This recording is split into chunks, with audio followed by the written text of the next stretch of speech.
a sua irmã, a quem ele inclusive prejudicou, né? Que ele tem uma visão onde ela se ajoelha na frente dele e pede, implora para que ele não mantenha aquela decisão, e através de chicotadas, prisões e flagelos diversos, ela e aquele grupo, né, de reclamantes são afastados, mortos e outras coisas. E está ali a Diná, até hoje, ajudando ele.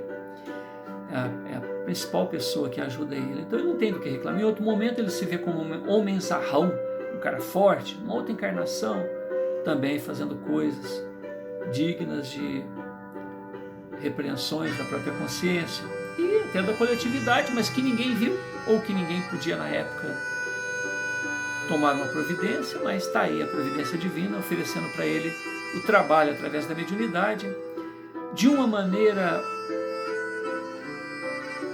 em que, apesar de toda a inteligência dele, porque ele era um legislador romano, né, ele sempre foi um cara forte, hoje ele está na posição de um indivíduo consciente do próprio compromisso, inclusive consciente do que fez em relação a quem fez, que representa ali a tia dele, que ainda está no meio do caminho da gente ver a história dela, do irmão dele que odeia ele, mas não sabe por quê, o próprio pai, a irmã, coitada, que sofreu na mão dele, mas que está ali ajudando.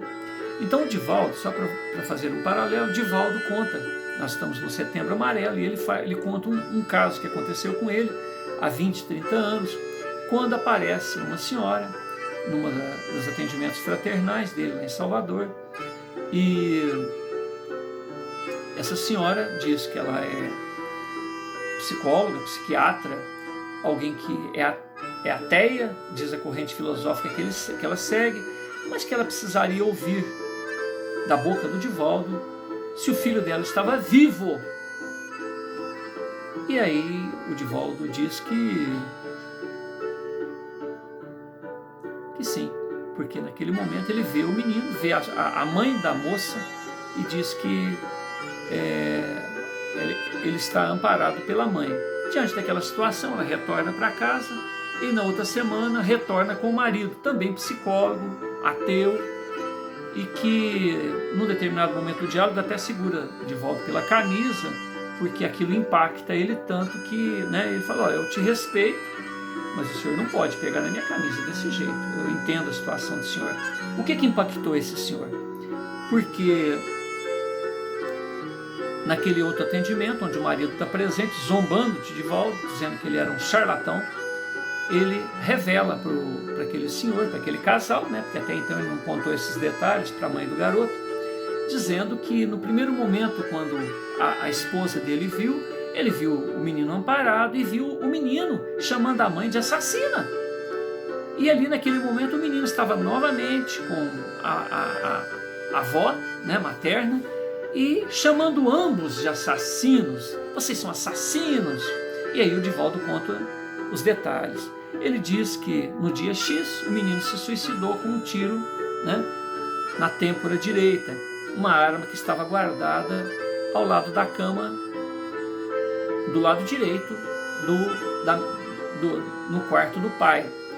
E os dois ateus, cada um de uma corrente filosófica, são ferrenhos, e o filho com menor idade, o único filho do casal, pede para eles a permissão para que ele se matricule num colégio de sacerdócio, porque ele queria ser padre. Ele sempre foi fissurado pela carreira sacerdotal, e naquele momento, naqueles dias, eles estavam assistindo às atividades religiosas provenientes de um momento, de uma data própria, né, que lembrava a cristandade, aqueles momentos que Jesus passou. Então ele ficou mais comovido ainda e pediu. Aí o pai se recusou veementemente, dizendo que aquilo seria uma vergonha para eles, porque se Deus não existe, se a imortalidade não existe, o filho deles fosse matriculado em um colégio religioso para ser um ícone, né, daquela maneira de expor a espiritualidade, que era o catolicismo. isso seria um atestado de fracasso para eles, eles seriam humilhados perante as pessoas que eles atendem nos seus consultórios. E o menino fala: ô pai, eu vou te fazer uma pergunta, é certeza que morreu, acabou? É. Então tá, ele vai pro quarto, eles escutam um estampido e de repente está lá o menino morto, todo ensanguentado.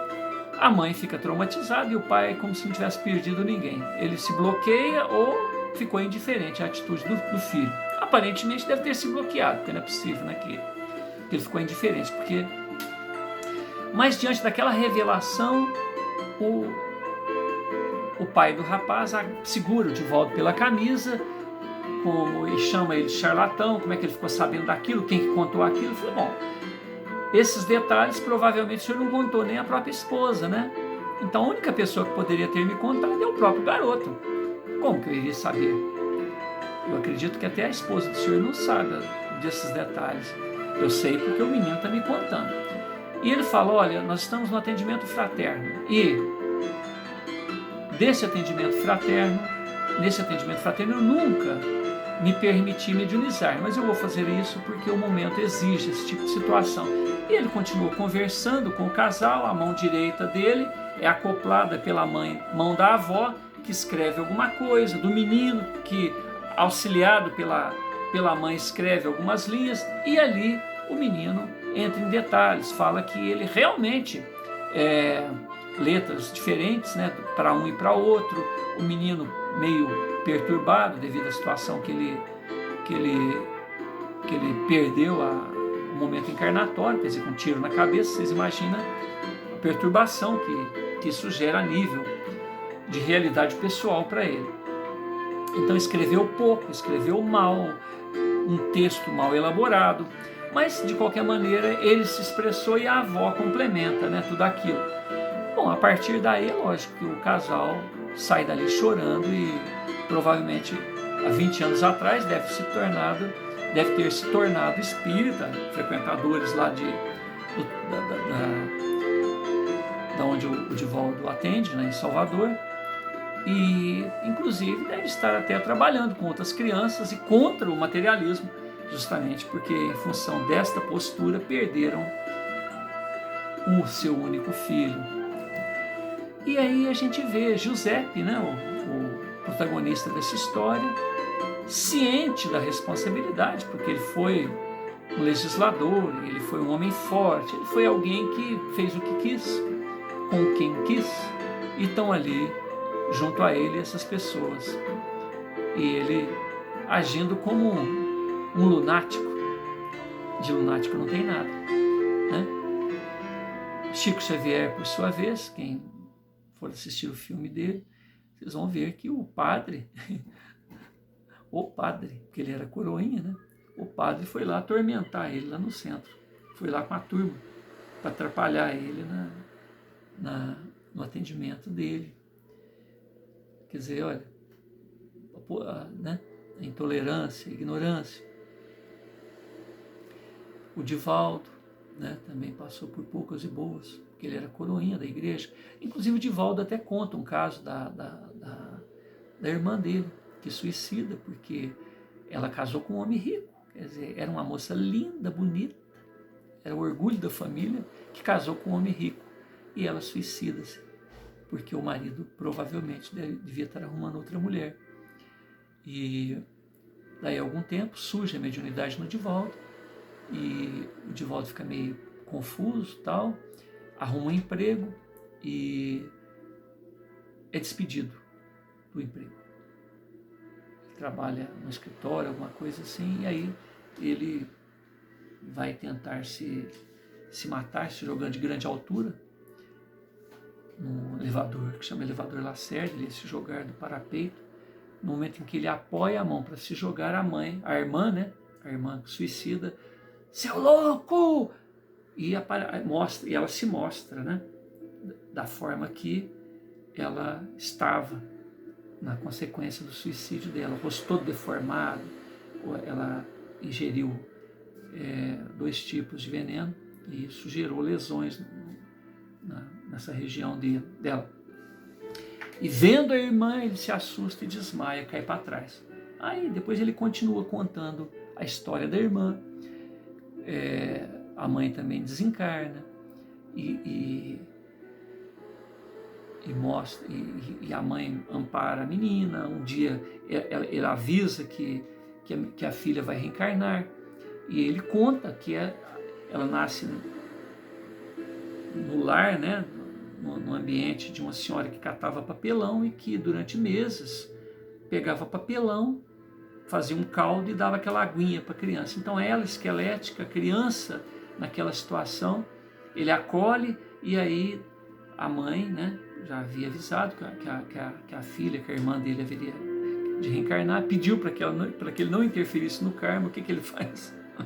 Mais para frente, corrige, porque ela nasce com lábio leporino, ele manda fazer a correção estética, e até para facilidade, né, de conversar, de se alimentar. E mais para frente, essa menina tem um transe, assim, ela está lá brincando, de repente chega perto de ô Didi, né, Didi é o nome que ela chamava o Divaldo quando os dois juntos. Eu falei, mas Didi, por que Didi, né? Ele falou, é só eu. Aí fala o nome. Eu falei, não, mas curiosamente a mãe catadora de papelão, também vai trabalhar lá na Mansão do Caminho, e deu o nome dela antes. Então a irmã dele desencarnada tinha o nome nessa nova encarnação, que a mãe, a catadora de papelão, lá deu o nome para. Olha aqui, né, as coincidências. E essa senhora catadora de papelão fala da sua experiência com a mãe do Divaldo, mãe dessa moça também que suicidou, falando que eu estou te emprestando a minha filha, estou te emprestando para você cuidar bem dela, tal. Então até isso, essa informação o Divaldo tem da senhora catadora de papelão, que uma senhora apareceu dizendo que estava emprestando a criança. Aí essa criança desencarna, e algum tempo depois, desencarna sim, 5 anos, 6 anos aproximados, depois de dar esse testemunho para o Divaldo, né, dizendo que ela era Nair, né, era Nair nessa encarnação, e Nair suicida, né. E aí o Divaldo fica comovido, né, ele fala, poxa, como é, né, a gente com tantos anos trabalhando nessa área, e diante de um testemunho pessoal, de um impacto desse, uma coisa tão íntima, tão forte na minha vida, olha o quanto, né, que reforça. Então é por isso que eu falo para vocês que o espiritismo e os espíritas e os médios têm que impactar, né? Segundo o meu pai, o Edson Flauzino Sena, que escreveu esse livro, tem uma poesia que ele fala que os espíritas são danadinhos, ou seja, sabem, né?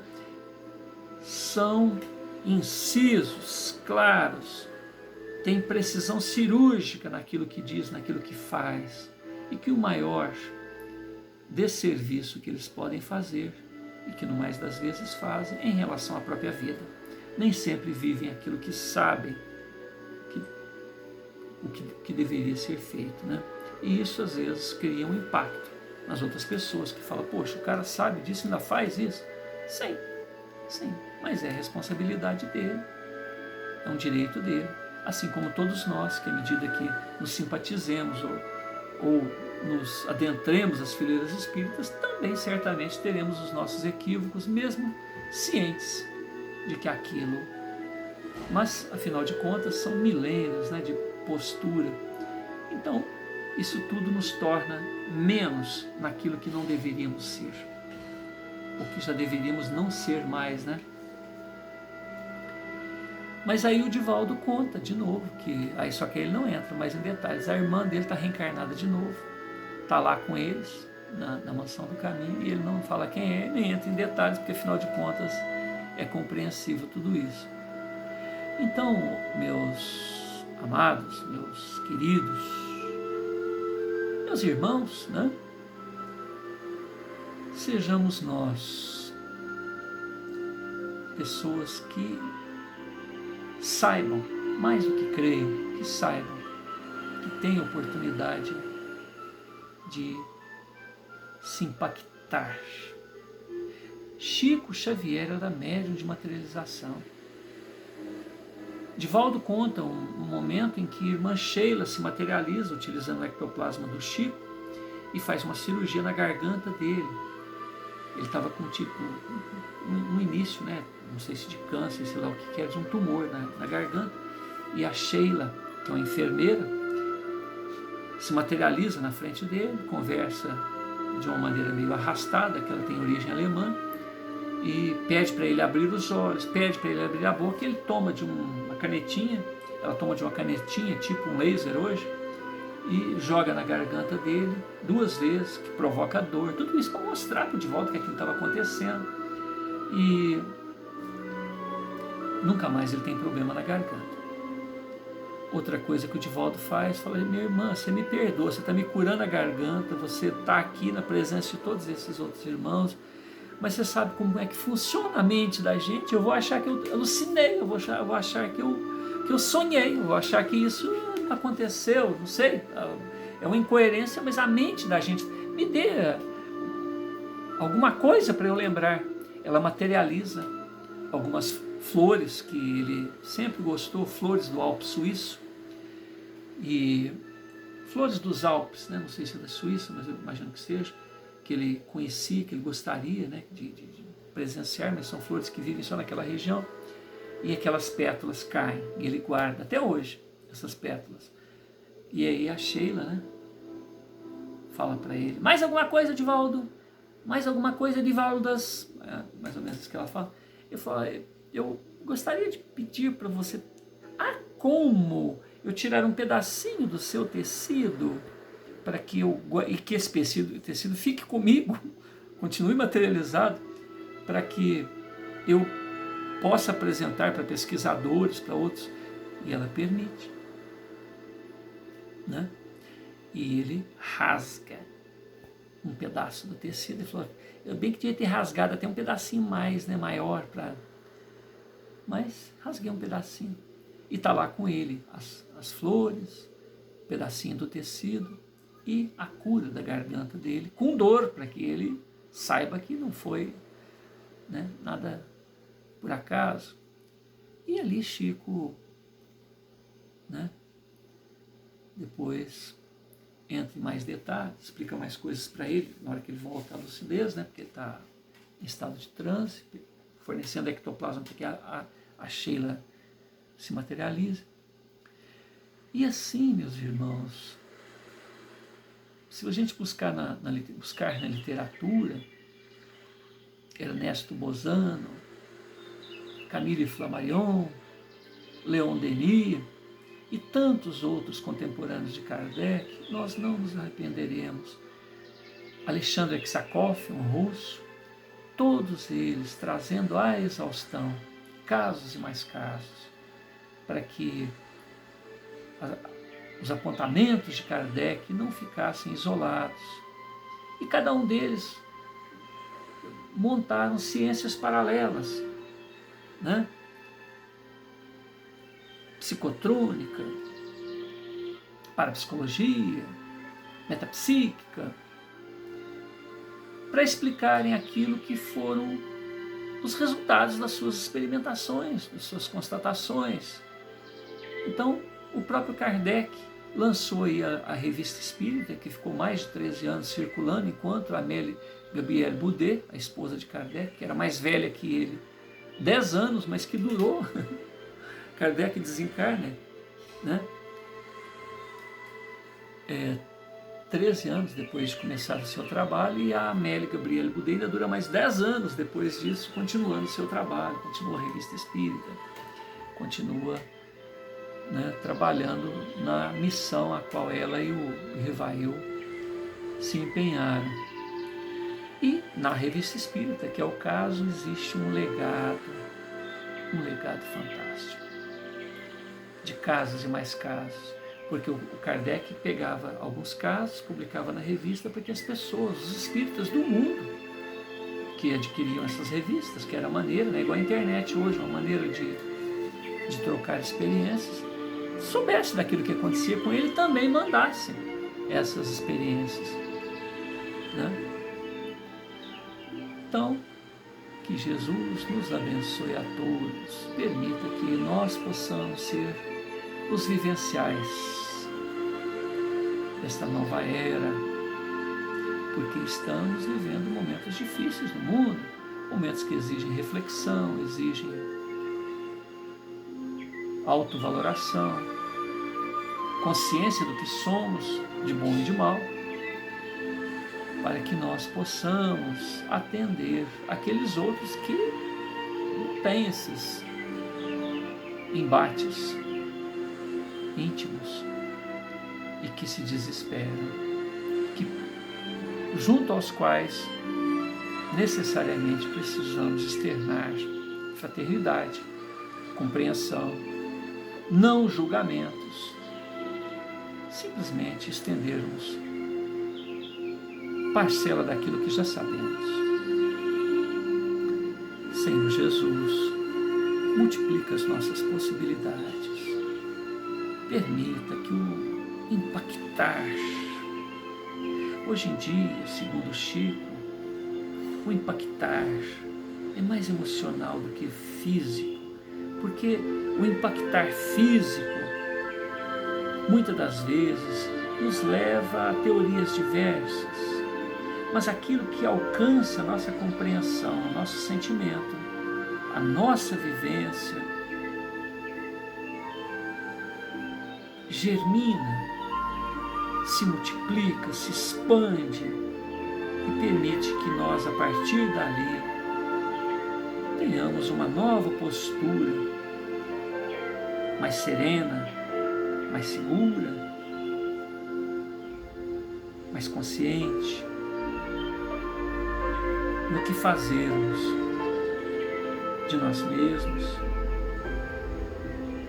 em direção a esse amor permanente, a esse amor maior, esse amor dadivoso que Deus, o Pai de toda a humanidade, de todos os seres do universo, permitiu estar entre nós.